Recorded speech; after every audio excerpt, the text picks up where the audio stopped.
తిరుమల పవిత్రత దెబ్బతీసే వారిపై చర్యలు తీసుకోవాలని డిమాండ్ చేస్తున్నారు మఠాధిపతి శివానంద స్వామి. తిరుమలపై కొంతమంది పనిగట్టుకు దుష్ప్రచారం చేస్తారని తెలిపారు.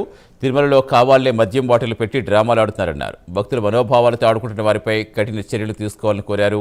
వైకుంఠ ఏకాదశికి సామాన్య భక్తుల కోసం టీటీడీ చైర్మన్ బీఆర్ నాయుడు పెద్దపీట వేశారన్నారు. టీటీడీ చైర్మన్గా బీఆర్ నాయుడు పనితీరు బేష్ అంటూ మెచ్చుకున్నారు.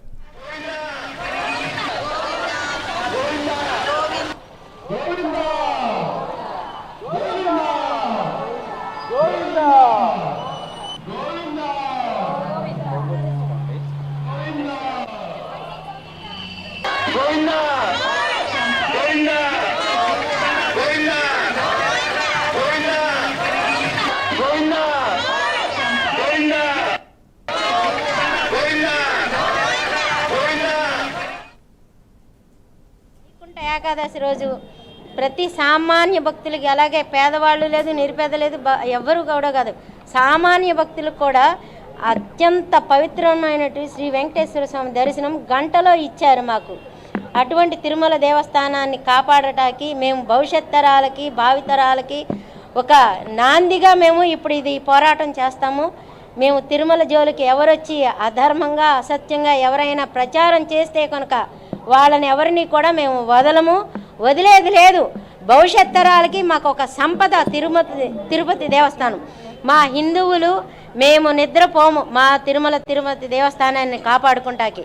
మేమందరం కూడా తిరుమల దేవస్థానం కోసమే మేము ఈ విష్ణు నివాసంకి వచ్చాము. స్వామి సంతతులు అందరి కోసం మేము వచ్చి ఇక్కడ పోరాటం.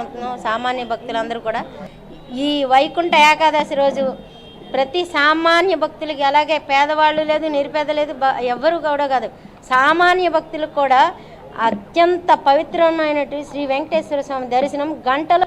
ప్రపంచ ఆధ్యాత్మిక రాజధాని తిరుమల క్షేత్రం ఎటువంటిది అనేది, శ్రీవారి మహాత్యం ఎటువంటిది అనేది ప్రపంచమంతా పేరుగాంచింది. ప్రపంచంలో ఉన్నటువంటి వాళ్ళందరికీ తెలిసిందే. కానీ ఈ మధ్య కాలంలో కొంతమంది పనిగొట్టుకొని మరి తిరుమల క్షేత్రంపై ఆరోపణలు చేయడం మనం చూస్తూ ఉన్నాము. మేము కోరేది ఒకటే, తిరుమల క్షేత్రం అనేది ఎంతో పవిత్రమైనది. ఆ యొక్క తిరుమల క్షేత్రం యొక్క పవిత్రతను కాపాడటము మనందరి బాధ్యత.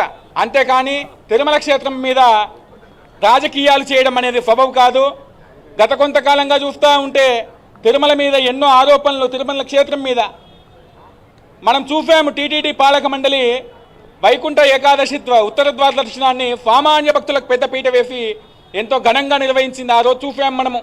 మరి కొంతమంది అదే పనిగా విమర్శించడం చేస్తే గనక సంతులందరూ కూడా తిరుమల క్షేత్రం కోసము కంకణం కట్టుకొని ముందుకు వస్తామని తెలియజేస్తూ ఉన్నాం. ఈరోజు ప్రపంచ ఆధ్యాత్మిక రాజధాని తిరుమల